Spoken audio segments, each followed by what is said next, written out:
Welcome to Screen Time with KerbRider. On this episode, I have a new friend, but an old, of someone I've been following on Instagram quite a lot, Steve's Home Cinema. This episode is about Steve's four favorite films that made him fall in love with movies and become an avid physical media collector, like probably most of us listening to this episode.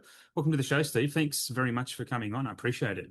No, it's a pleasure. Thanks for having me and asking me on. Very Yeah. excited to join you and talk to you about these four films.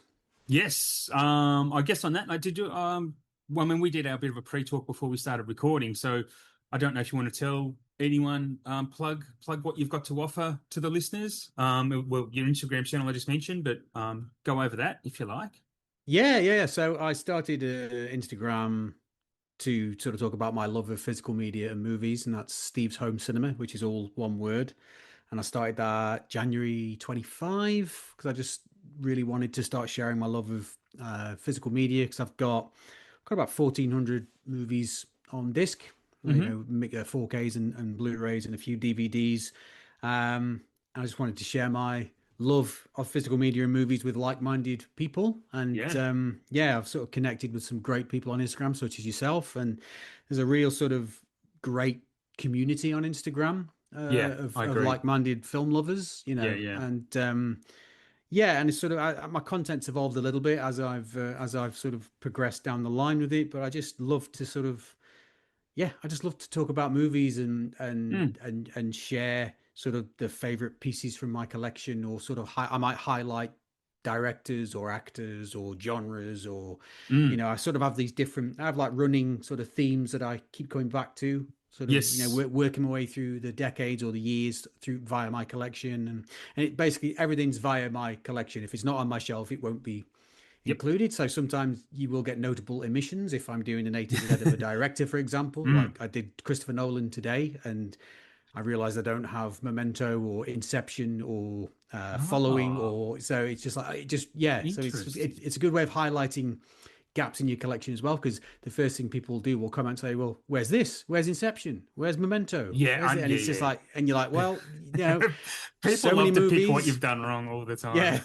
It's like so many movies. I've got enough money. I can't afford, I can't buy everything. But it's just you connect with so many great people on Instagram, Yeah. and like I say, you build up this fun community that you like to interact with. So it's yeah, I absolutely love doing it. Yeah, no, I agree. It is a really good community. Nice little subculture, sub world of Mm, yeah, just collectors of, and it kind of bleeds into other collections as well. I was just looking at my list. I don't have following either. I think it might be the only one. It's a bit of a shock you don't mm. have Inception, because Well, I'm going to be that's a big one. controversial. I don't like it. Oh, I had it on Blu-ray when it first came out. So I saw it at the cinema in whatever year it came out, yeah, 2012 was it? yeah. I don't know. Yeah, I had Can't a be double bothered bill guessing at of that. Yeah. Toy Story 3 and Inception in one afternoon. Oh, And wow. I loved Toy Story 3, and Yeah. Inception. I just didn't get on with it. And Wow. sometimes you'll watch a film, you think, and then everyone's praising it, Mm. and Hmm. getting adulation. And you think, well, it must be me. There's something wrong with me. I'm going to go back and watch it again. So I went and watched it again, and I was like, I'm Still still not not. getting it. And then Yep. when it came out on Blu-ray, I was like, no, I'm going to buy it because I want it in the collection, and I'm obviously clearly not getting it, so I'll give it another try. So I Yeah. watched it another two or three times on Blu-ray, so I've given it a fair crack, and Yeah. I don't Okay. know. I think technically it's brilliant, and Yes. there's some sequences in it which blow me away, like nope the sequence. It's very much aping on Her Majesty's Secret Service, like the Piz Glorious, like the snowbound scene. There's a lot of great Oh, stuff yeah. in there, and the Mm. ending's great with the spinny top, and the no like those Nolan films like to scramble your brain a bit. So it's just like, Yes. Yeah. but I just couldn't get on with it. Like, and Yeah. so Okay. it's sort of like I think I just got rid of the Blu-ray or sold it when I sort of because you have to curate your collection every now and again and prune stuff out. Yeah. Yeah. I had to Uh, do that. but despite that, I'm still tempted next time JB do a 20% off sale. I might Pick it pick back up up. Inception and fill that gap and give it another go. So If yeah, you mean you've had, yeah, like you said, you've had a fair crack at it. But I mm, agree. Like, I like to give movies multiple chances, and I have a really great example of that today. I actually watched Team America again after work, and I'd seen that maybe two or three times, and like, I get it. I like it. It's Mm, good. But then I actually listen to, I'm not sure if you listen to Unspooled, if you listen to many podcasts, but there's one called Unspooled, and it's Paul Scheer, who's an actor, comedic actor, and the film critic for the LA Times. And they're mm. great. They do a complete deep dive on everything behind the scenes of these movies and really analyze it. And they were talking, and the latest episode was Team America, and it made me go, I should watch that again. And I Mm. just found a new appreciation for it. I really, really liked it and laughed my ass off more than I ever had at it. I thought it It is was funny. fantastic. Yeah. Mm. Yeah. And Ricky Gervais, who's probably one of my all-time favorite human beings, let alone anything else, he reckons it's the funniest comedy of all time. I'm like, is it though? But I Mm. can see why it is. It's quite genius. It's really relevant to today, but Oh um, yeah. yeah. More relevant to today than it was post 9/11, I think, to be Yeah, honest. I agree. Yeah, it's getting more Yeah. relevant as time goes on, to be honest, which is Satire pretty does scary. that. Mm. Satire will do that. Like you watch them 20 years later, it's like, holy shit, this is. I watched Soylent Green. I know we're not talking about your movies yet, but I watched Soylent Green last weekend from the 70s. I'm like, Mm. holy shit, this is too close to what we're heading into. Like it's bananas. Yeah, Just yeah, this it's frightening. dystopia between the The haves and the dystopia cinema of have-nots. the 70s, and it's Yeah. just it's frightening, prescient. It's so prescient. It's Yep. Yeah, scary. they foresaw everything, didn't they? And the Mm. 70s was a very bold decade in cinema. But Yeah, one of my favorite decades, I think, 70s. yeah, Mm. yeah. It's quickly growing up. I mean, the 40s and the 70s and the 90s are probably the three best in that Mm. order, actually. Anyway, we'll talk about your movies. So, what was the first one you want to talk about that's on your movies that made you fall in love with movies? Okay, so the first one, for anyone that knows me well, this would not be a surprise, but the first one is The Empire Strikes Back. That's the first film that made me fall in love with cinema, and it was 1980 in the UK. I was 5 years old. Now I can't remember when it was released in the UK, but because release dates were very, very different back then. It was probably July, Yeah. August in 1980 or something. It came out in May in America, but we probably got it in the UK Hmm. a few months later. I know Australia got Star Wars in December, I think, of 77. I think UK got it. So Okay. there was always a considerable gap in release dates. But anyway, Empire Yep. Strikes Back, 1980, 5 years old. Mm. Um, just, I mean, that's my first memory of going to the cinema. I don't know if it was the first film my Okay. parents took me to, but it's the first film I remember. And I hadn't seen Star Wars. I hadn't seen the Hmm. first one because it hadn't been on TV yet, and home Yeah, yeah, video yeah. was not Those not were a the thing. days, right? Yeah, No yeah. So VHS even. yeah, exactly. So, but I just remember being absolutely blown away by it, Yeah. and Mm. um, just the thing I love about the original Star Wars trilogy is its simplicity. Really, there's good guys and bad Yeah. guys, and that's it. Like um, and it was just sort of seeing Darth Vader on the screen for the first time just scared the hell out of me. I remember like being Yeah. petrified Yeah. of Darth Vader, especially when he starts Yeah. killing his officers left, right, and center. He's a Um, great villain. Yeah, yeah, and then but just falling in love with Han Solo. Like Harrison Ford Hmm. is such an integral part of my childhood and discovering Yeah. movies and growing up Yeah. because he was Han Solo, Indiana Jones. Um, just True. It's going to be such a sad day when that guy leaves the planet. It's going to be such a he's sad doing day. some of his best work now. I don't know if you've I seen know. Shrinking I on Apple love Shrinking. TV. I adore Shrinking. Yeah, yeah, Oh, yeah. he's so good in that. I He's agree. he I doesn't get said an that from Emmy for that. season one. Like this guy, Yeah, he should be winning Emmys for this, not just yeah, being the fact he's not winning. I mean, he's got a couple of nominations is really bothers me because I agree he mm, is doing some of his best work ever. Like yeah. it's It's some of his phenomenal. best performance. He's incredible. But yeah, Mm, but just sort of go back to Empire, mm. just seeing like the space, not the space battle, the battle on Hoth, the snow battle Yes. with the walkers. It was like, Yeah. what the hell is this? Like, Yeah. it's Yeah. incredible. Just and I was just 5 years old, just absolutely blew my mind, and it just made me kind of want to know more. Like, Yeah. what is cinema? What is film? Like, what else is there to discover? Like I say, I was only bloody 5 years old, but Oh yeah, mind blowing though at that age. It's like this is what movies can be. Like I totally mm, that's what the whole point of this show is like for people to figure out this is what movies can be. Like yeah, it's yeah, yeah. It was yeah. just so incredible and obviously I didn't really get the sort of the darker subtext of Empire, but obviously No. you see now as an adult. Like I remember the Yeah, scene yeah. where Luke confronts Vader in the Dagobah cave, decapitates Vader, and then sees his own Hmm. face staring up from Vader's Yes. mask on the floor. Yeah. That image, I remember it just scared the shit out of me. Like 5 years old, Same. like, Yeah. what the hell? What is that? What does Yeah. that mean?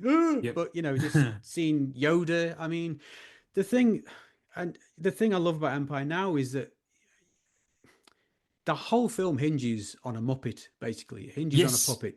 We need more If Muppets in cinema still. We need that. if Frank Oz hadn't pulled that off, and Jim Henson and Stuart Freeborn and Yeah. the team, Yeah. if Yoda hadn't have worked, the film wouldn't have worked because you need to Absolutely. believe that that 3 foot piece of latex is a Jedi Yeah. Master that is Uh-huh. serious and playful and can train Luke to be a Jedi. And Mm. another thing as well, Mark Hamill, like he'd get like quite a bit of stick when he was younger for his acting, like because of the character he's playing. Yes. He's playing this whiny farm boy, Yeah. it's a whole nother year. It was just like, he just get. But if you think about it, for weeks on end, he was the only human on the call sheet, and he was acting opposite, Kenny Baker as R2D2 and acting opposite Hmm. Frank Oz. And I think his performance in Empire is really underrated as well. So, just yeah, it just blows my mind. And obviously the ending, I am your father. You're like, what the Yes. hell? Like, Yeah. Yeah. it just being in the room, hearing that, you're thinking, your first reaction is he's lying. It's not true. It can't be true. Yes. Yeah. But Absolutely. Yep. I you agree. know, Yep. but then we had to wait 3 years, and it was, I just remember discussions in the playground at school. Yes. Uh, Yeah. is it true? Is it not? It's just, yeah. I think the original Star Wars trilogy it's got a very special place in my heart, as you can probably see, because I'm surrounded by Star Wars tat in I here. But yes, yeah, I've got a bit of Star Wars merch too. I wouldn't mind mm, that BB-8 thing you got, but I've got the other heads. I don't have the BB-8 ball. I mm. have yeah, a few of the other ones. But anyway, yeah, this is actually the first double up I've had of interviewing. So it's the first movie that's been mentioned twice now. But I totally Ah, get it. I mean, yeah, Star Wars is special to me as well. I mean, especially people of our vintage, I'll say that yeah, yeah, we definitely. grew up watching these and yeah, as I said to you pre-show, Return of the Jedi was that movie for me. First Star Wars I saw just blew my socks off, and then I had to go back and watch the others. I don't even know when I did that, but yeah, I mean, I mean, Star Wars is magical stuff, and anyone listening to this would know what it's about. And if no, actually, I won't go into that. It's political about. No, I always like to say that no one hates Star Wars more than Star Wars fans because all I you ever I would see. agree. I agree. Unfortunately, it's sad. Yeah, It's sad. yeah, yeah, yeah. Yeah, it's It's very frustrating.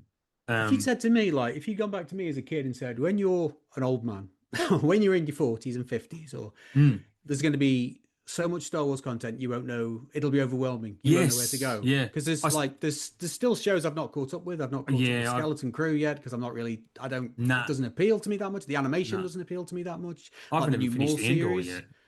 Nah, well, I mean, to me, personally, for me, Andor is probably my favorite piece of Star Wars, full stop. Everyone, yeah, I Yeah. look the first season I adored. I watched the first 6 episodes of season two. I'm like, it's kind of boring me. And then people have said, well, the last 6 episodes are the best and probably the best Star Wars has ever been. You've And I still stopped haven't gotten just there. at that point, yeah, with Yeah, the Gorman massacre yeah, I might have to go arc for back and three watch episodes. Is one of them That is again. stunning stuff, like Yeah. so good. But it's like, I love Andor, but it's sort of, it makes the rest of Star Wars look a bit too simple, like, because it's so Yes. Yeah. complex, political, about the Yep. Yep. formation of the Rebel Alliance. And don't worry, I won't turn this into a Star Wars podcast, but it just like, No, that's all right. when you kind of feel bad, like at the end of A New Hope when Luke's destroyed the Empire, the Mm. Death Star. I was like, yay, you've destroyed. Well done. This bloody farm boy's come from the middle of nowhere, blown up the Death Yeah. Star, taking all the credit. But what about Mm.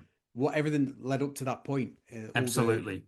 all the formation of the Rebel Well, the Alliance and what people Andor behind the does. people that Yeah, actually have built that. I mean, Kevin Smith kind of started this, planted this seed in some of his early 90 movies about the sanitation. And then there's even yeah. JJ even did the joke in Force Awakens about Finn being worked in sanitation. And so he planted that seed of, well, what happened to these guys behind the scene? And Mm, it's Star Wars is really interesting. If you told the story from the Empire's point of view, then the rebels are the bad guys. Like it's mm, just it's really weird. I know I mean, I'm happy to keep talking about Star Wars because there's a couple of things I wanted to bring up, but I probably mhm. want to, while we're there, is get your opinion on the prequels because I actually just defend the prequels a bit. I quite like the prequels, and I've had to rewatch them a lot, and now I really appreciate them, especially after watching the sequel trilogy. Yeah, Because it yeah. doesn't. But the prequels, I think George was. I think if George had gotten someone else to help write the scripts and also direct Spot on. them, Yeah, it would have been probably better then because yeah. I even really like Attack of the Clones, which most people are bored out of their brain with. But I think Mm. Obi-Wan's arc through that entire film is mint Star Wars. I think George was Yeah, onto something with that. I think Yeah. you're absolutely right. If I think because the problem was when he made the original trilogy, he was beholden to 20th Century Fox for the first film, Mm, and he was still, mm. even when he made Empire, even though he's using his own money, he still had a budget, and he went over budget, and Yep. the bank nearly stopped the film, blah blah blah. But Yeah. when he got to Wow. the prequels, he was mega rich, Yep. but his producer Rick McCallum was nothing but a yes man. Like I think with the original Gotcha. trilogy, he had people that would push back, like Lawrence Kasdan, Yes. Gary Kurtz. You know, Yep. he would have people that would actually push back and say, "No, George, have you thought about doing this instead?" And I think Mm, the butting of the creative heads or the creative forces sort of shaped the original trilogy. And you yep. know, I'm not going to start saying there was a plan all along because there wasn't, No. um, but with the prequels, I think Rick McCallum was just a yes man, and whatever George wanted, he got. And I think you've just made that the perfect point that if he got someone else in to help write them Hmm. and maybe someone else to direct them, I Yes. think because I think the germ of the story is awesome and it's very timely 100. and Absolutely. you know people were sort of taking the piss back in '99 when you Mm, saw the opening crawl Phantom Menace. yeah. Taxation of trade routes. Oh my, what's Yes. that about? Yeah. And Yeah. then you Yeah. find out, you see what's been happening in the world in the past sort of 6 months or so Yeah. with tariffs and all that. It's like, oh, hang on, you know. Yep. So It's a big deal. Yeah. yeah, it is, and I think the prequels have been reevaluated a lot, Mm, especially since a lot the of the Rise of Disney Plus Skywalker. series. Oh, I mean, I I said the don't. Rise of Skywalker. Yeah, No. I mean, the sequel trilogy don't even get me started. Like, I I I loved Force Awakens. I actually really love The Last Jedi. I think The Last Jedi is a masterpiece. Yeah, I think it's It's a like masterpiece. one of my favorite. It's probably Yeah, yeah, yeah. one of my It's favorite Star Wars it's films, The Last yeah. Jedi. It's actually so much deeper than people give it credit for, and so Mm. much more intelligent. I mean, it's Ryan Johnson, and people just don't get Oh, what he's trying he's to achieve with terrific. that. Yeah, Mm. yeah. I And love the man.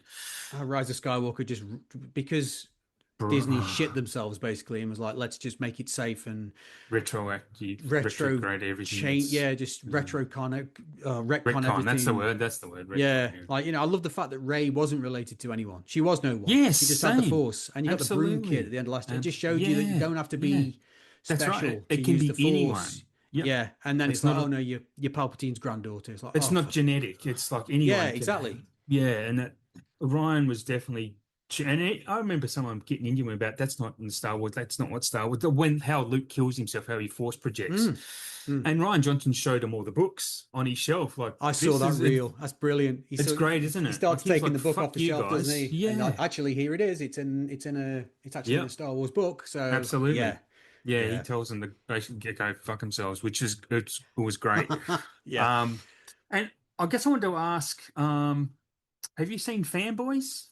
I have, yes, Yeah, yes, I love yeah. Fanboys. I've seen I that love multiple the last times. line of that. Like, what is it? What if it's shit? Like, Yes, just as yeah, the lights are dimming, yeah, and he's like, what if it's yeah. terrible or whatever? It's like, But oh, I mean, I'm on record of defending Jar. I get why people hate Jar Jar. I mean, I think most people don't like the Phantom Menace because, well, the kid can't act for shit. yeah. Um, and well, in saying that, George It's how he's obviously wasn't. directed as well. Yeah, Exactly. And who yeah, knows what, yeah. what cuts they chose to pick because they probably did some of those cuts 50 times and they chose the shitty one. And that happens a lot with actors. Like Mm. they do what they're asked to do. And then they're at the mercy of the editor and the director to choose which cut fits where, if they change their mind on the day. And then, yeah, but anyway, but it's still, I'll just say yeah, I defend the Phantom Menace. yeah, Phantom I Menace think is great. I've actually I'll plug something else if you don't mind. I do a Go YouTube for it. channel called Ten Ah, Good yes. Things, and it's Oh, only yes, you recent. do. I've Yes. only been doing it for a few months, but basically I wanted to do a movie based channel on YouTube which isn't full of clickbait and anger. Mm. I wanted to do something that's positive, Yeah, you yeah, know. good. So it's sort Excellent. of like taking a film and saying, right, here's 10 good things about this Hmm. film. And I think it was the It's second a or third great video I idea. did was The Phantom Menace because I was just sick of Yeah, people shitting on it from a great height. And I'll have to don't get me check that wrong, out. I haven't got rose tinted glasses on. I can see what's bad about a film. It's just I'm choosing Yes. not to talk about that. I'm choosing to talk about what I like The good things. about Well, there a is film. cinema. I don't know if you heard of Cinema Sins. Have you heard of Yeah, Cinema Sins? yeah. But there's Mm. another one out there, guy called Cinema Wins, and he does the opposite to them. Oh, It's that's kind of like good. you. Yeah, Yeah. yeah, yeah. He's been around just as long as they have, actually. But not that I. But he doesn't have. This is the state of the world that we're in. Is that he doesn't have the numbers that Cinema Sins do because he's Yeah. positive, right?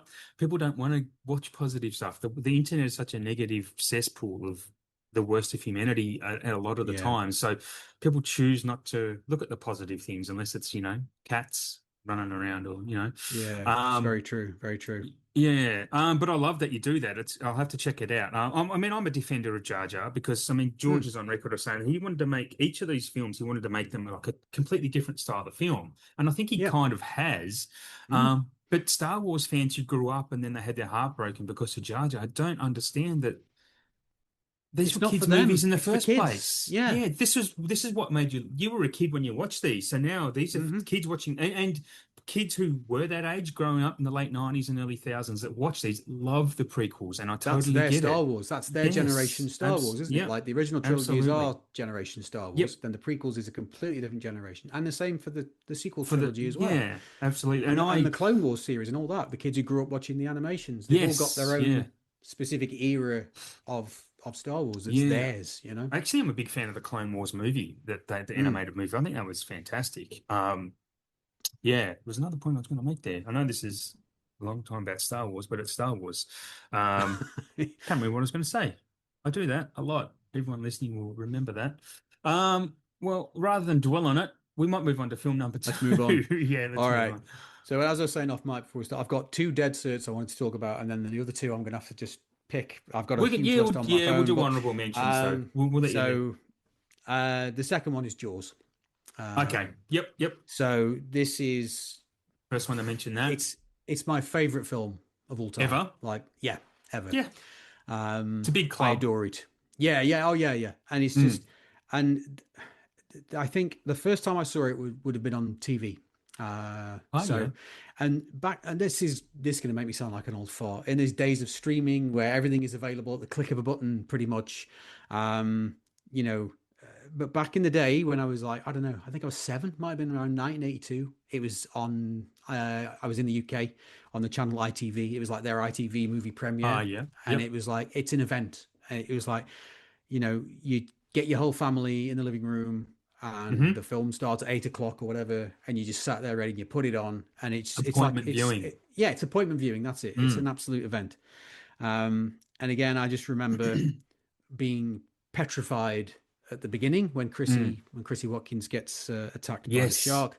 Yeah. It's such a visceral, scary opening. It's incredible, and I just remember being absolutely mesmerized by it. And it's an incredible film. You think about Spielberg was what 23 or 24 or something when he It's made it. bananas, man. This guy's film Um, catalog you know, is amazing. yeah, I couldn't do anything like that when I was 24. I don't know what I was doing when I was 24, but certainly nothing as impactful as that. It's just like, just the balls the kid had to actually go out on the ocean to film like the last hour of Yeah. the movie. And Well, I know it ran over and there was tons of problems, but just I think the best directors are the best problem solvers. And mm, Jaws, everyone knows the legend around Jaws being such a difficult production because the shark didn't work, which actually made the film better. And the yes, way he circumvented that, like Hitchcock was another guy who just was able to solve problems, but sometimes a bit of manipulation of the censoring board back in his day. But yeah, no, I mean mm, the best uh, Jaws, the fact that how it turned out the way it did, considering the problems in production he had, it's an absolute miracle. yeah, It's ridiculous to be honest. mm, yeah. What's It's what is there anything that stands out to you in Jaws? Like, what are your favorite bits? I mean, it oh might be a gosh, hard question to yeah, answer, yeah. but So it's just I love the fact that it's sort of a two act mm, structure really. That it's the first hour is a horror movie, a thriller. The yeah, shark is attacking, killing, You know, Mm. you kills Chrissy. You got Alex Kintner's death, Yep. um, and and then the second hour is like a boy's own adventure, like a pirate movie type thing. Yeah. You know, you've Yeah. got Quint, Brody, and Hooper out on the Hmm. Orca chasing the shark, and it's just I love the difference there, the sort of the switch in tone. But I just think, and this is an obvious thing to say, but John Williams Yeah. is a Yeah. genius. Like Yeah. Yeah. the Yeah. and most of the films I grew up with, you take his music away, they're not half the films that they are. You know, Absolutely. you take his music away, and his Yep. films, his music just generates so Stephen much emotion. Stephen owes a lot to John Williams. Yeah, He really absolutely. does. Yeah. Yeah, he does, and I just love I love the score. Like the Hmm. shark theme is so simple but so effective, Yeah. and I love the fact it's only used in the film when the shark is there. Like, Yes. that's a really Ha- clever use Have of you it. seen the John Williams documentary that's on Disney Plus? I think it came out Yes, last year. yeah, Yeah, where yeah. yeah, it's so insightful. I mean, a lot of people think it's so saccharine and sweet and whatnot, but I just watching it made me go, geez, I want to watch all these movies again and Mm. again because he's just incredible. Schindler's List score. I do think Oh, Schindler's List is his best yeah, score. That's yeah, It just brings so much emotion. I actually yeah. chills It's thinking quite about that understated, violin really. now. Yeah, Yeah, yeah, yeah. I saw yeah. him pretty recently actually. There was someone did a live performance of it and he was in the audience watching it and he was like starting to tear up, like he was just so Yeah. impressed by it. Mm. Imagine imagine as a human being, you a creator, basically a creative genius all your life, and then close to death, you get to invite it, and then people play your music back to you. I mean, Mm. it'd be a weird situation. I Yeah. don't know why I'm going off on this tangent, but it just kind of struck me that it would be very weird to have your art shown back to you, Hmm. to appreciate. Would it be like, yeah, man, I know it's good. I fucking did it. Like, Yeah, or I are you wrote it. going, Yeah. but yeah, yeah. Or is it just like, oh, It's thank you. It's a, I mean, sorry. it's no, no. When like when he departs this earth, it's going to be a poorer place. I mean, he's Hmm. 92 or something. He's getting on now, but I think he did the he's still score. working, isn't he? He's He did going to the do the score for score Disclosure for. Day. I was going to say he's done the Disclosure Day score, Isn't he which is incredible. 96 or something? He's an I old don't boy. know. Yeah, he's yeah. I mean, but to still be working with Steven Spielberg at that age, I mean, just the Working, full work. stop. Yeah, the work he does on Jaws is just first class, and it's just. Yeah. But I love the character. I just love the interplay between the characters, and I didn't get this when I was 7 years old when I was watching No, it. For me, no. when I'm 7 years old, it's just like bad shark. Let's kill the shark. There you go. But I love Roy Scheider as Brody. I love his Yes. relationship with his wife, with Ellen. They got Yeah. and It's very just naturalistic, very yeah, authentic. yeah, Mm. and just all the political machinations with Mayor Vaughan and like the villain with Yeah, yeah, Mayor the Vaughn, what anchor a jacket. prick. Yeah, yeah, an absolute arsehole. But Mm.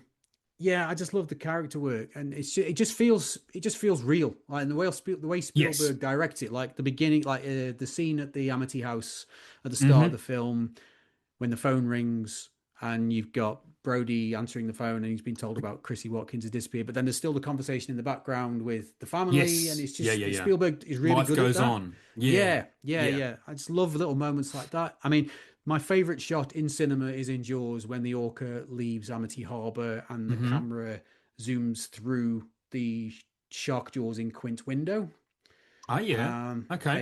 It's like foreshadowing what's Yeah. about to happen, but it's just Oh, I like a that. Yeah. beautiful shot of the orca traveling out the harbor, but seen through the prism of shark jaws. It's beautiful, and the music again Yeah. is the out to sea cue is absolutely beautiful. Um, So, and I think, oh yeah, I get goosebumps just talking about it. yeah, yeah, yeah. I love that.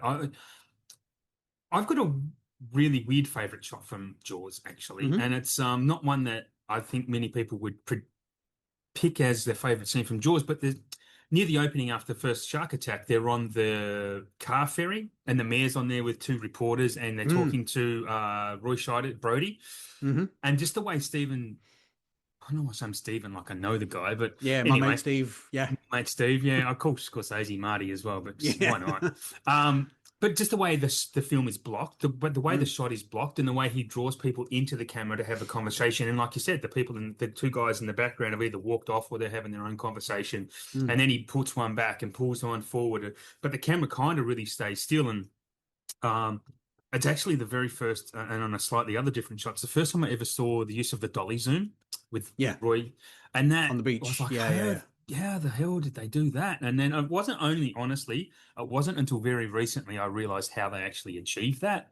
Do Like, they and do they zoom out while pulling while pushing the yeah, camera towards him? They basically zoom out, don't yeah, they? Yeah, yeah, correct. yeah, Yeah, yeah, yeah. that's it. Yeah, because he'll stay in focus and so does the background. But yeah, and it's so clever. I mean, obviously, it was done in films well before Jaws, but I hadn't seen those films Mm. until after I'd seen Jaws. But yeah, that's what sticks out to me about Jaws. And yeah, man, you've I just just, two for two, nailed I it. just love his.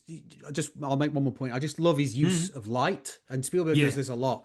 So Mm. when a drunk Brody and Hooper are on Hooper's boat, just cruising around, and they come across Ben Gardner's torn up, sort of fucked up boat. Yep. Yep. Um, and there's just this wonderful shot of sort of Hooper's got a floodlight, and he's just flashing it over the boat, and there's just this lovely shot uh, of of the boat, but the light going through the windows, and it's just like Okay. how. And Spielberg loves how he uses light like that. Like there's a Mm. reminds me of Close Encounters with the scene with the young kid in I Close was Encounters with the I was light going to bring flashing up. through the bedroom Yeah. windows. It's just Mm. it's just yeah. Spielberg just knows how to use. He knows how to frame things. He knows how to block things, He's and he knows how to use light really effectively. he's an incredible storyteller, and it Mm, came natural to him. I mean, and he kind of learned a bit about. I know the Fablemans is loosely based, but you just learn mm, about how he was born to do what he does. yeah. He forced his way into the business. He snuck his way into an office and claimed it as his own at Universal, and now. Because I listened to a podcast called The Spiel, which is basically about any film that he's directed or produced. It's hosted by Eric Vespi, who used to write for Ain't It Cool Oh yeah, News. yeah, yeah. Yeah. And his handle was Quint, and he has random guests on. Like the show's not as he used to host it with another guy who died, and then he got another Oh, was that guy on. Scott Wampler? Was it? Yeah, Wampler. Yeah, yeah. Yeah. And then he got another guy on to host with him, but he left because he had other things on in his life to do. He actually used to be the voice of Craig Ferguson's robot dummy on his late night show, Ah, Josh right. someone. But yeah, so he does it by himself. So he doesn't do as many episodes. Basically, when someone's got something to plug, they'll get they'll do an episode basically. And but anyway, the spiel is really good, and he talks about Jaws a lot. So I've learned a lot about Jaws because of it's his favorite film as well of all time. So he yeah, no, I know too much about Jaws to be honest. For someone who I don't think you never I'm know too much about Jaws, to be honest. yeah, I mean, so that's what a point I was trying to get at is the Steven Spielberg's not, storytelling prowess, like how he Mm. was just born for this. And yeah, Jaws is a great. Um, Watching him do some interviews recently about Disclosure Day coming, which yeah, is my it's actually my most anticipated film of the year and has been Yeah, since I I can't knew it wait. was coming. But just how he talked about how he had Close Encounters written for about 10 years before any other film he did. Mm. And then he did Jaws. Jaws allowed him to make Close Encounters. Um, so that was without Jaws, we wouldn't have a lot of, we probably wouldn't have Indiana Jones the way we have it. We might have it Oh, because of George Lucas, but it might not be Spielberg directing it. mm. So I mean, yeah. Raiders. Oh, Raiders was going to be one of my four, and Yep. yeah, and I Honorable just mention. yeah, just but obviously Spielberg had made 1941 and it had flopped, so Yep. his Yeah. he wasn't. 1941's pretty good though, actually. It's kind Yeah, of I think fun. it's It's fun. mad. It's real fun. It's Yeah, very much madcap throwback to old Hollywood, I think. yeah, yeah. Yeah. If you It's watch a lot really of worth a old watch. movies from the 30s, 40s, 50s even, you Mm. go, yeah, this is actually pretty good. It makes a lot of sense. Yeah, yeah, Yeah. it's great fun, I think. Mm. But you know, he'd had his first major flop, so he wasn't the wunderkind anymore. Mm. And like Lucas said, hey, you know, I want to make this film about Indiana Smith as he was at the time. And then Spielberg suggested, no, let's call him Indiana Jones. But the fact that they made I, Raiders for I like, didn't realize it was Indiana yeah, yeah, Smith. I he didn't was, know that. yeah. Lucas wanted to call him Indiana Smith, and Spielberg's like, no, Indiana Jones. It just sounds Thank better. God. This is Yeah, what I yeah, mean yeah. about George needing another writer, Oh God, yeah. right? Yeah. But the fact that they made Raiders in, I think it was 12 weeks or something, like really up against the pump. It was like Yeah. really sort of down and dirty filmmaking because Mm. he felt like he had something to prove again. And the fact that they came up with Raiders is just, Yeah. I mean, I could talk about Raiders for like hours. It's like one of my favorite films We, ever, but you yeah, know, it's I just could too. incredible. I was watching something recently about it. Again, about his blocking in Raiders, Mm. and that when he meets Marion in Nepal or Bhutan. Oh, Yeah, what a shot. Yeah. just their whole conversation after the whole drinking has gone down before the Mm. Nazis turn up. It's just fucking magical. I don't realize how much storytelling comes across from shots, the way a shot is composed and the Mm. blocking in it. You don't Mm. realize the emotion or the I guess the feeling of the characters that brings across to you, and that's what Mm. it's just surreptitiously or subconsciously eats into you and makes you understand what these characters are just because of where they're standing in frame. It's really bizarre. It's a bizarre phenomenon to me, and it's something I'm starting to learn to study a bit more, to be honest, Yeah. how that Yeah. works. Yeah, Incredible stuff. And just it's like the the the fascinating. the this the scene where he's explaining to the army intelligence guys what the Well of Souls is, what the Staff Mm. of Ra is, where how it works. It's just like it is like probably the best expositional scene I've ever seen because it Yeah, doesn't yeah. you don't feel like you're being force fed the story. You don't feel like it's being forced upon you. It's just so Mm. well written and acted, and it's just one of the best scenes for sort of telling you for setting up the rest of the story Yeah. without making you feel like you're being force fed the plot. It's Yes. Yeah, yeah, yeah. such a good scene. Yeah. Mm. Oh, can I tell you a funny story, just as a slight Yeah, go for it. digression? There's another podcast I listen to, Michael Bean's podcast. You know Michael Bean from Terminator and Oh yeah, yeah, yeah, yeah, and yeah. Aliens and whatnot. He has a podcast now. It's not my favorite. It is my favorite podcast. He's just wild. He just tells the Mm. most unhinged stories that are just he doesn't give a shit. Like he No just filter, really yeah, it's really unfiltered and no no bullshit. hiding the facts. But anyway, he was talking to Jim Cameron. He had Jim Cameron on his show when Avatar was coming out, Oh, fab. and he'd written Terminator. This must have been in the mid '90s before he was making maybe True Lies or something, and he kind of didn't really know how to do exposition. He thought he didn't know how to do exposition, so he went to a library, went to a bookstore or something, and brought this book about how to do. And basically, he just read like the top of the book, and it said how to the best way to provide exposition in a movie without it seeming so obvious, basically, is the plot of Mm. the story. And when he got home to read it, it was all about Terminator, what he'd already written. And he didn't Wow. realize that he was writing exposition when he was writing it. And because that's what the book was based on. Like, if you want to write good exposition, follow James Cameron's Terminator. And he's like, oh. Wow. And so he had to go back and watch his movie to go, oh, okay, this is the way you do it. Really, really interesting, funny story. That's amazing. Yeah, I'll it have to look up is. that podcast. I'll have to listen to that because Yeah, I'm looking for Michael, great. a few movie based podcasts. That's Oh, okay. Yeah, I could yeah. give you a Mm. few. If you, yeah, Mm. Unspooled is definitely one. I think we spoke Cool. about that pre-show. Hmm. Or anyway, um, or well, may as well talk about film number three. Okay, Let's. so The Omen, Richard Donner's The Omen. Oh, okay. We're going to have a So discussion about this.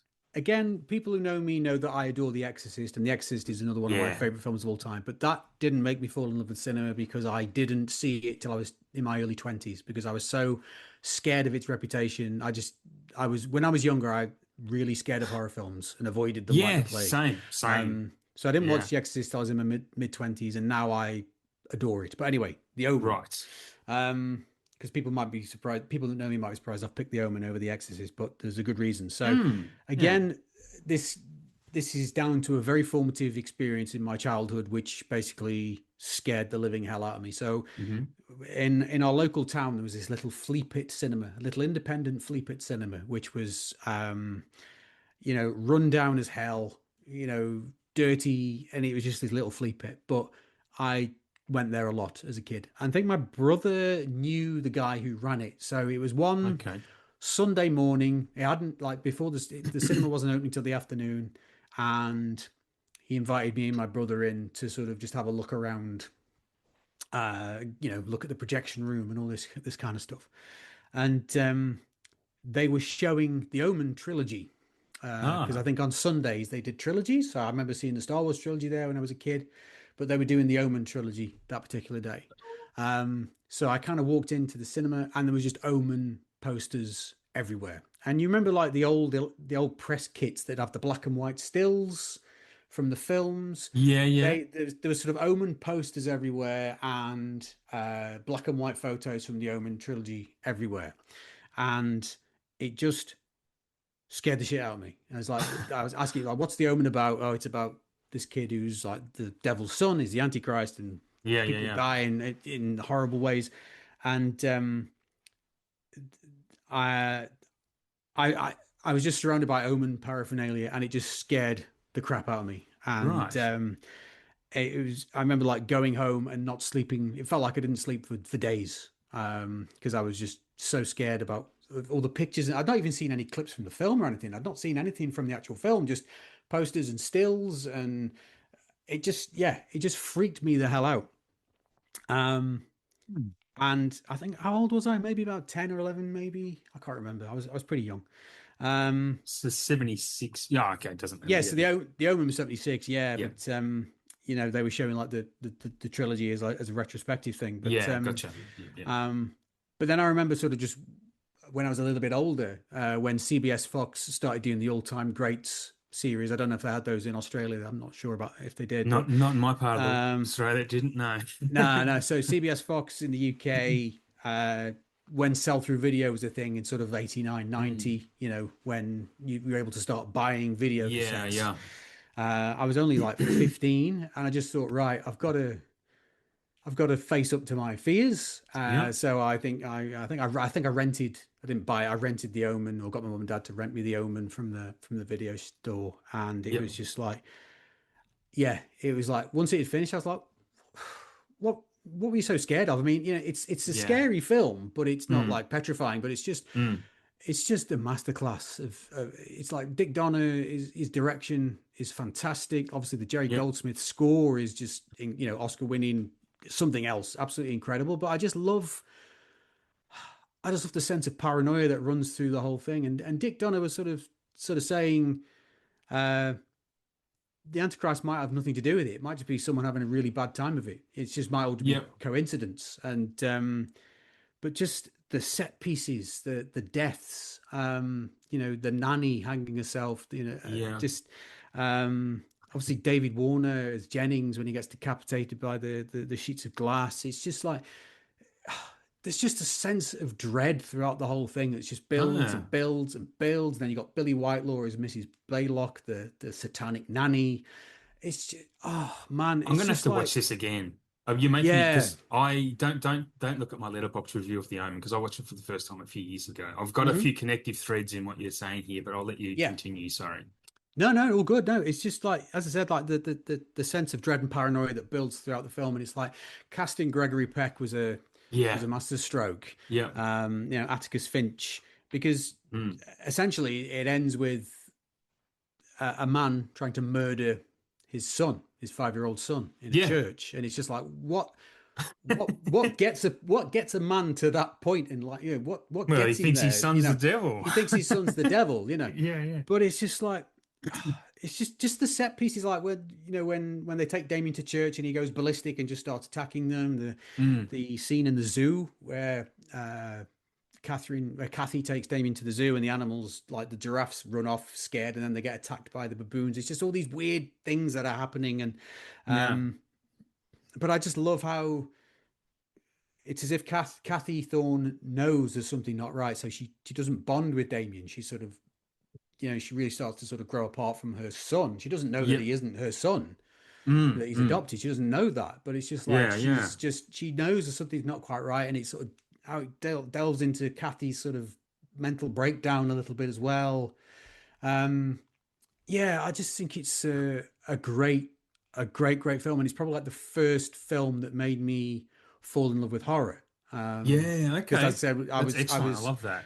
I sort of avoided horror up to that point, and I still did. Like I said, I didn't watch The Exorcist Mm. for another 10 years after that because I was so Mm. frightened of its reputation as the scariest film of all time. Mm. But The Omen was kind of my gateway into horror, then followed by An American Werewolf in London. And I think, Yes. as a Oh, double bill of gateway yeah. horrors, they are perfect because Yeah.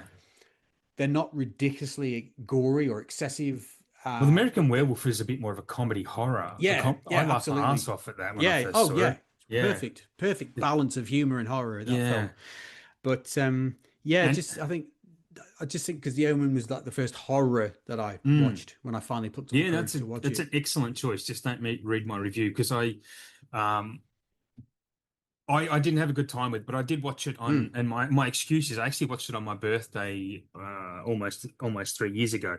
Um, and I'm never in a good mood on my birthday, so I probably shouldn't have sat and watched the movie, to be honest. So, Mm. there is something I do need to rewatch because I didn't appreciate it, I don't think, and because Richard Donner was always one of my favorite directors because one of my four faves, is The Goonies, is one of the Mm. films that made me. So, um, yeah, oh yeah, I always love Richard Donner, but and obviously Superman's in there as well. But just the Yeah. connective thread with The Exorcist because I Mm. had a similar.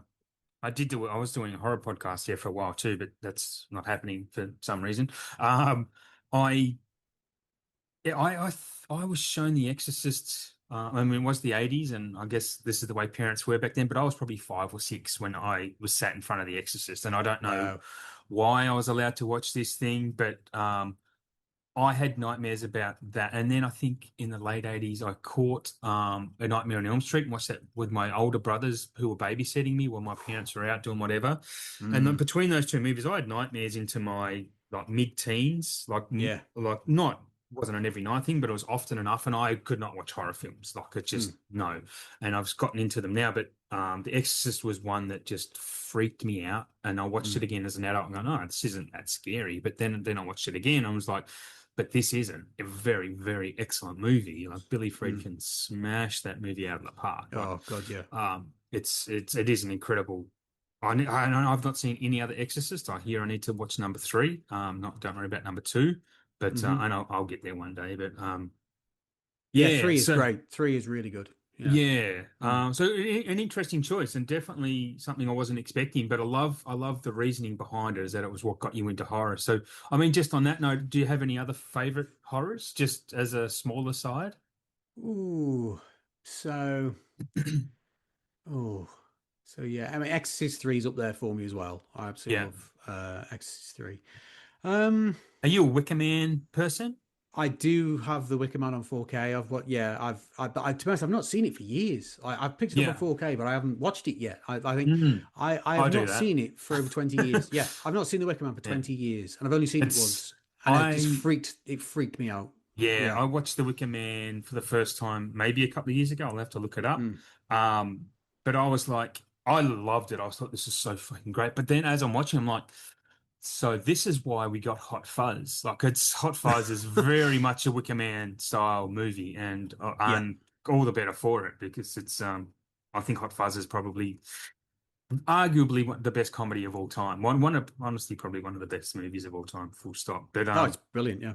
yeah. Anyway, I did kind of butt in on you there because I mean No, the no, British it's fine. connection, but I would say that the thing is, yeah, oh I'm wearing yeah, my thing t-shirt. The thing yes, is, see that. again, another gateway horror movie that I discovered on VHS in sort of Hmm. the mid to late 80s.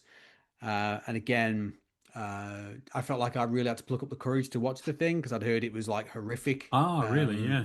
And I just watched it and just thought this is, absolutely John incredible. It's a Carpenter, bit of a man. cliched answer, but it's a No, well, masterpiece, it but there's a really is. reason. There's cliches exist for a reason because it's like stereotypes. They exist for a reason because it's kind of fact. Like the thing is, Yeah.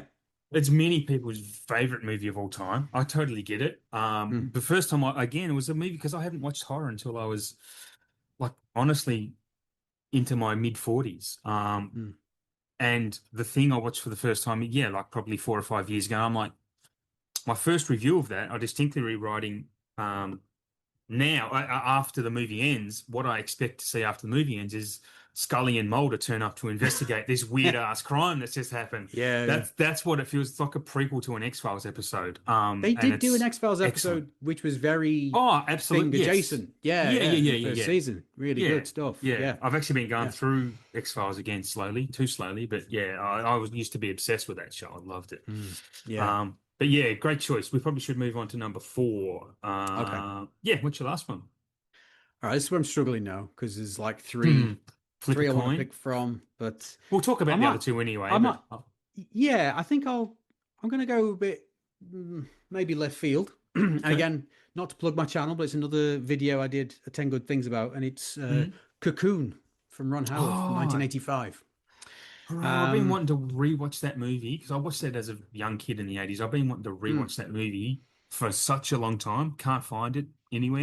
You can't get it anywhere. It's not No, streaming anywhere. It's ridiculous. no. It's the terrible sequels on Disney Plus, but not the original. Is it? It's Okay. so weird. But That I picked it sucks. up on Blu-ray in the UK about, I don't know, five, Ah, six right. years ago. So I feel very lucky Gotcha. that I have it on Blue. But this Yeah. again, this is all about what makes you fall in love with film, right? And it Yep. was Yep. probably, the film was out in 85. I don't think I saw it until probably 86, 87 when my parents got their first VHS machine.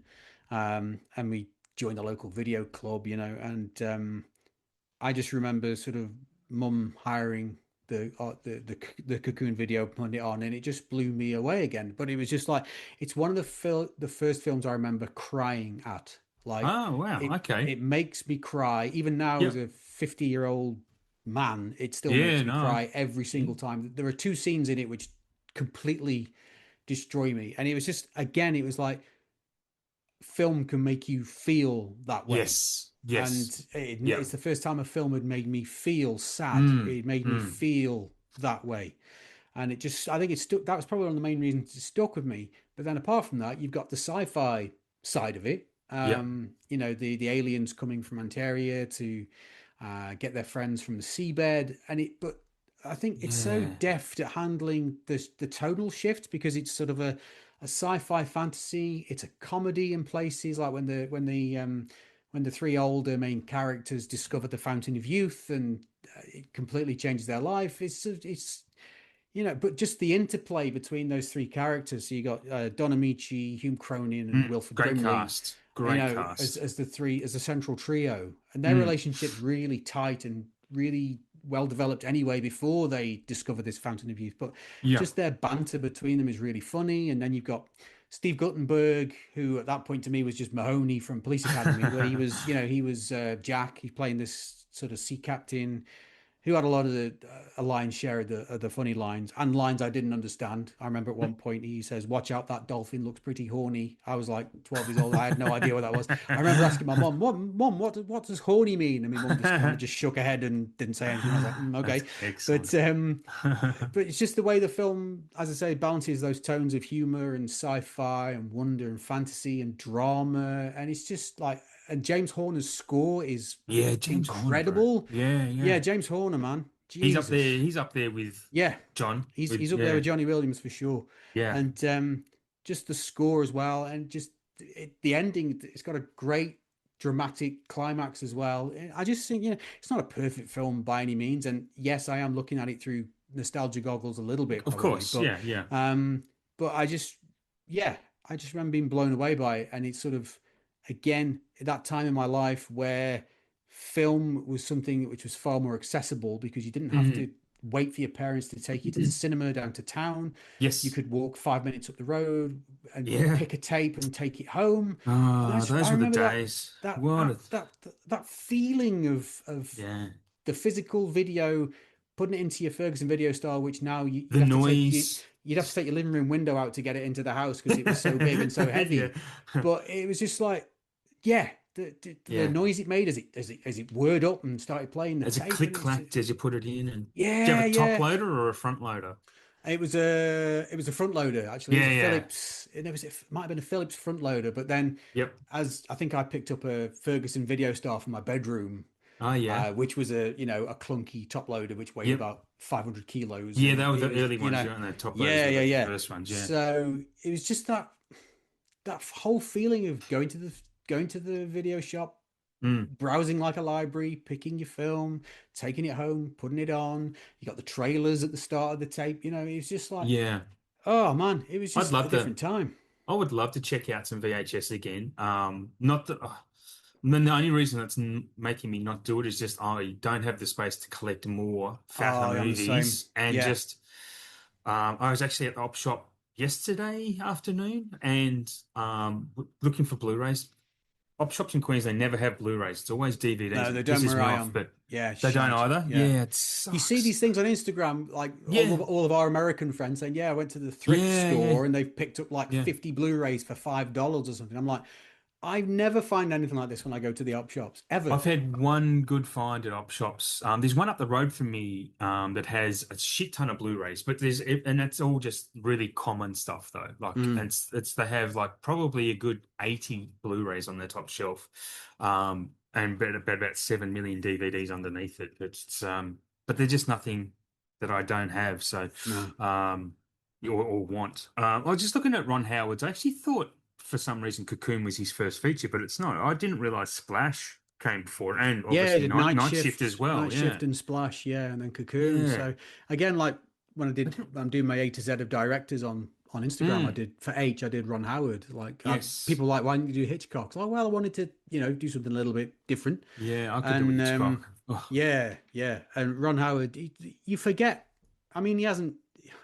Not everything he's made's been good. He has made some shit, frankly, but yeah, he he's had a done good some start very, though. very good movies. He's done some great movies, like He, Rush, the Formula One yeah, movie yeah, about yeah, Niki Lauda and James Hunt. I think that's yeah. great.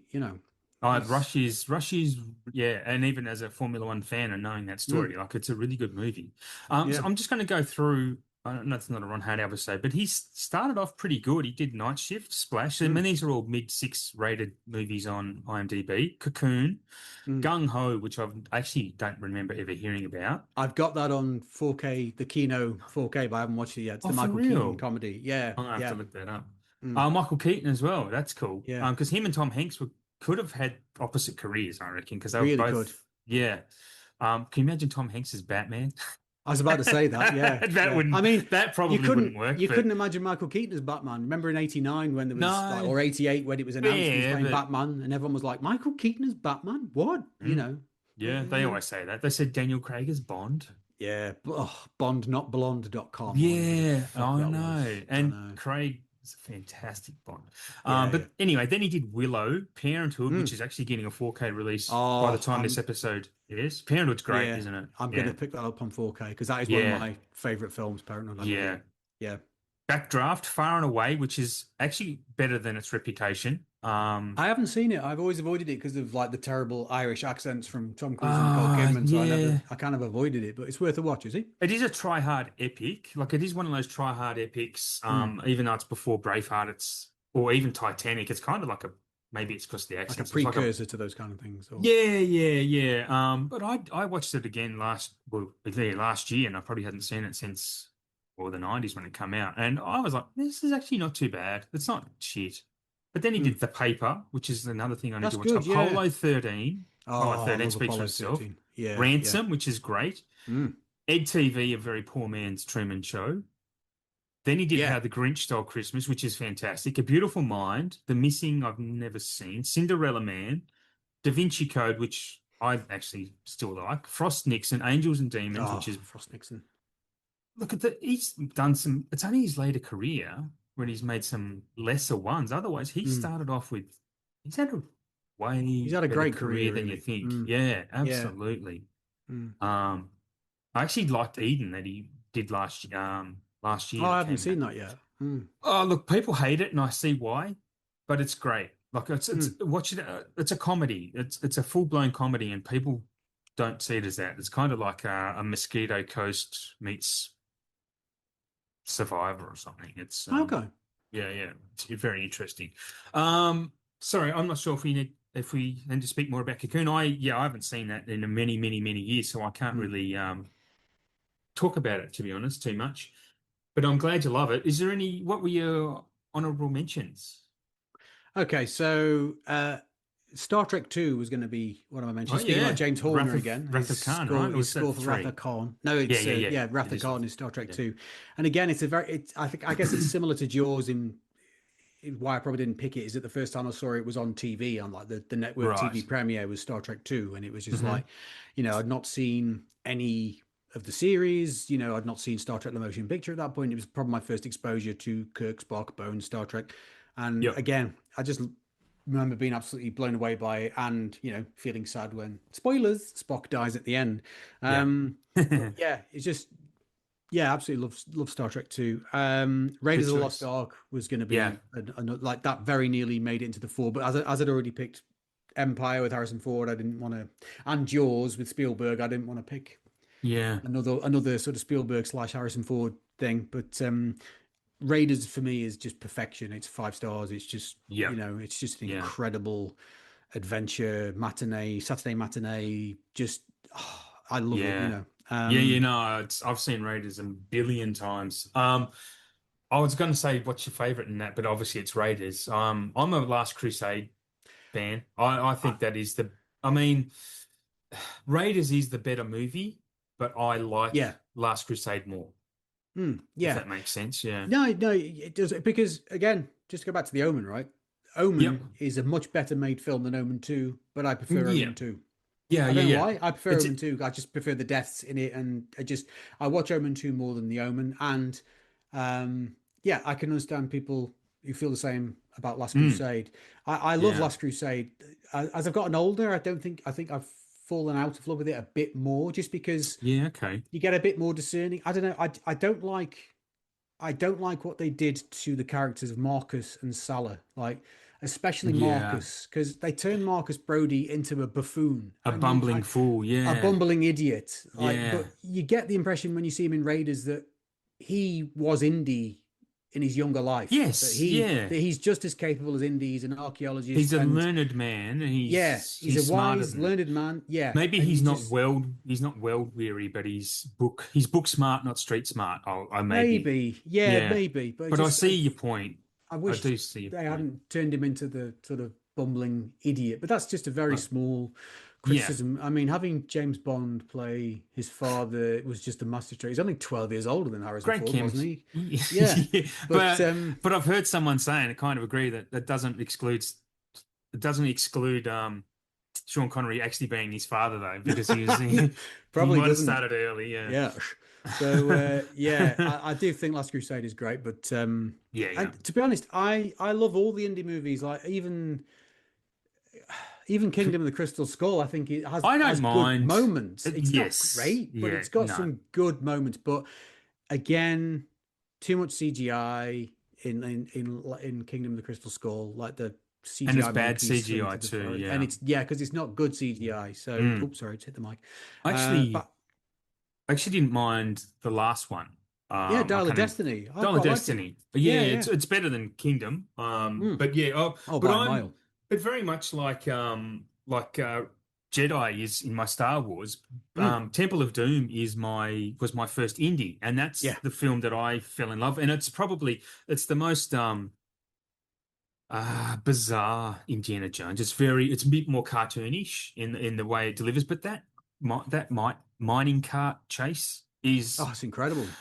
it's funny this is because I love fast moving vehicles. So it was the speeder chase on Endor Hmm. through the forest that really Yeah, made me fall in love with Star Wars. And it was also this mining cart chase in Temple of Doom that made me, brilliant. this is great. I love racing. And I guess that's one key takeaway. You must love the pod race from Phantom Menace then. I do. Yes. I was going to mention Yeah, that before yeah. the pod Hmm. race, because if you listen to it, the actual soundtrack over it's Oh, Formula it's One engines. incredible. It's Yeah, yeah. the engine noises are like modified V10 Formula One engines. I spot it a Wow. mile away. It's Mm. great. And yes, because George is a Formula One nut. Like, he loves Yeah. his racing as well. So he built that modeled around those noises as well. Mm. But yes, the pod race in Phantom Menace is the best part of that movie, in my opinion. I think it's brilliantly directed. Mm. Yeah, it's Yeah, great. yeah. Yeah, absolutely great. Um, okay. Did you do anything else you wanted to add about the indie stuff? No, no. I think yeah, I think yeah, Raiders would have been it, I think. Yep. And then probably final honorable mention Yeah. would be The Godfather. Yeah, okay. Uh, and again, that sort of How old when you first saw that? about 17, I think I was Yeah, 16, okay. 17. So old Yeah. enough to appreciate it, but Yeah. not fully appreciate it. But again, this is the thing. Yeah. It was on TV one Sunday night. Channel 4 in the UK showed it, and my mum kind of, mum liked films, so I think my mum had it on, and I remember sitting there not fully understanding it, but just thinking,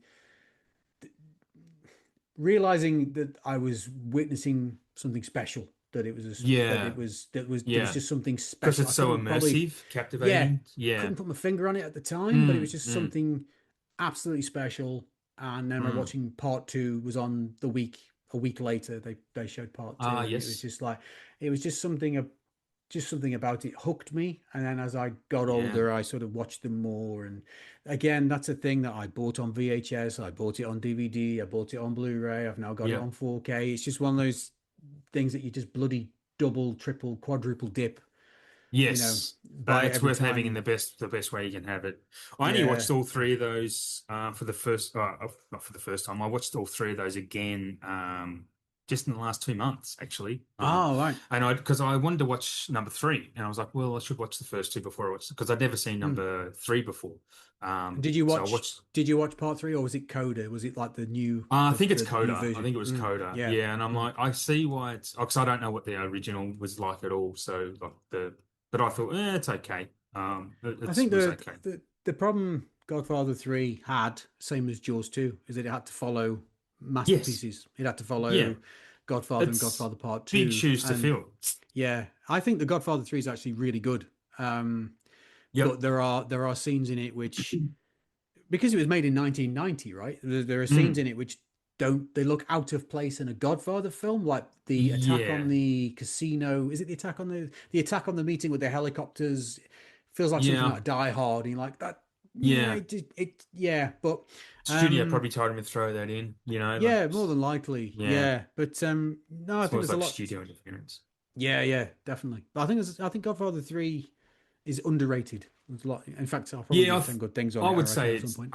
yeah, it's a good idea. I probably do agree it is underrated. I just a small I didn't watch The Godfathers until I was probably in my 20s. So when you Mm. talk about The Godfather when you were 17, that's for me that's Goodfellas. So that would be one of my first honorable mentions. So Yeah, yeah. very similar. Like Goodfellas is just an astonishing movie to me. I watched that again recently because I was like, I need to see Goodfellas. Oh, it's amazing. It was like trying to take a hit of a drug or something. I need to watch Goodfellas. It was that type of feeling. No, I get it. I get it. Yeah. Yeah, it does it it's incredible. It's incredible. Mm. And how the fuck it didn't win Best Picture in Dude, 1990. it's It because was 1901. Stacey's I mean, robbed giving so him many times.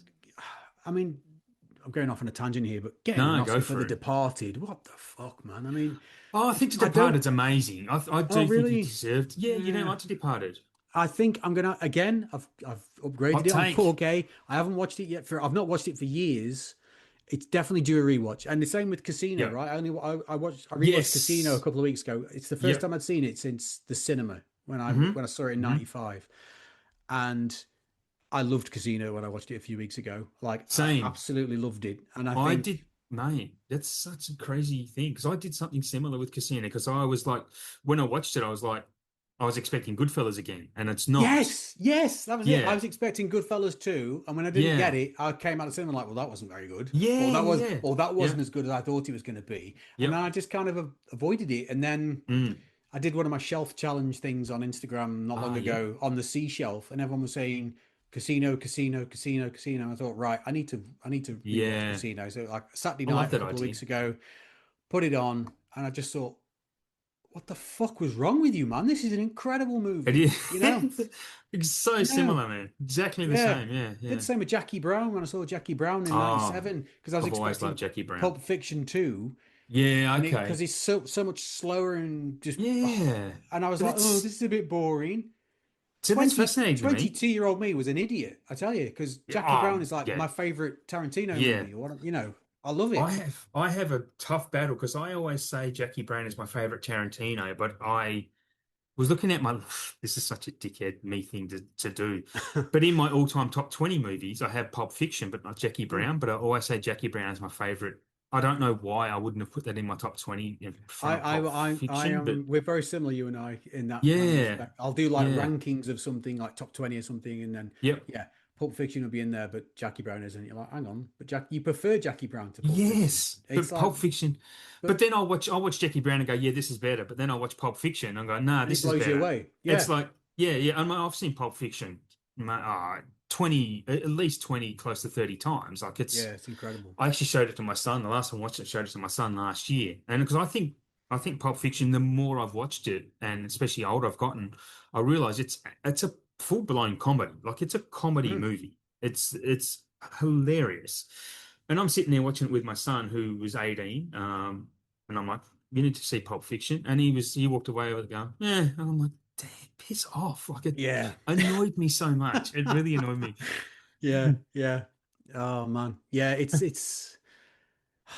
I always feel like when you show someone a film that you love Yeah, and they don't yeah, get it, it's like yeah. I try not to take it personally because you can't, but sometimes you just do and you're like, oh, Yeah. fuck you. Like, But yeah, yeah, yeah. But it also ruined your experience with it. My mm, ex-partner, I showed her Goodfellas, oddly mm, enough, and we watched it. And I'm like, this is one of my favorite movies ever. Like, I think it's like very close to well, it's definitely in my top 10. mm, And she didn't enjoy it at all. It wasn't her type of movie, and it made me not enjoy watching it at that time. I'm like, oh, maybe I was wrong. But then I mm, watched it again after we broke up. Well, time after we broke up. I'm like, yeah, yeah, fuck her. She was yeah, absolutely not yeah, right. This movie rules. yeah. Yeah, It's a perfect film, Goodfellas. I love it. It's just, yeah, yeah, yeah. It's again, that could be an honorable mention of mine. I mean, there are so yeah. many, There there's so are, many. yeah, yeah. We Mm. talk about movies all the time. Mate, yeah, we do seem very similar in our takes. So I absolutely want you on again to do Oh, I'd another topic love that to I be on come up again. with. Yeah, Yeah, I've yeah, got a love few to. lined up, but I'm doing some season one stuff. I don't even know how long this will go for, but I might mix it up. Yeah, it's just me being lazy. I won't record this. I'll tell you after the show. But anyway, everyone, Cool. thanks for coming along, Steve. I No, appreciate it. thanks for having me, Adam. It's Love it. Really been good. an excellent chat. Yeah, and it was found a proper movie buddy now, to be honest. Nice Because one. we very similar tastes. Mm. Listeners, thank you very much for tuning in. Please like and subscribe to the podcast feed wherever you get your podcasts. Share it amongst your friends. Get us known if you're enjoying what we put down. You can follow me at KerbRider _ screen time on Instagram. I forgot my own name. KerbRider on Letterboxd. Steve, you have a Letterboxd? I do, yes. So it's SP Clark 14 is my handle Excellent. on There we go. You can Letterboxd. follow us both if you don't already. If you do, thank you for coming along and joining the madness. The Screen Time with KerbRider podcast is a part of the SPDM podcasting network. You can find many varied and wonderful podcasts. Anywhere you find, anywhere you listen to your podcasts, just search for SPDM in the search field, and anything that you want will come up, and you'll find something guaranteed that you'll like. Until next time, tune in for one of my other brilliant endings. Goodbye.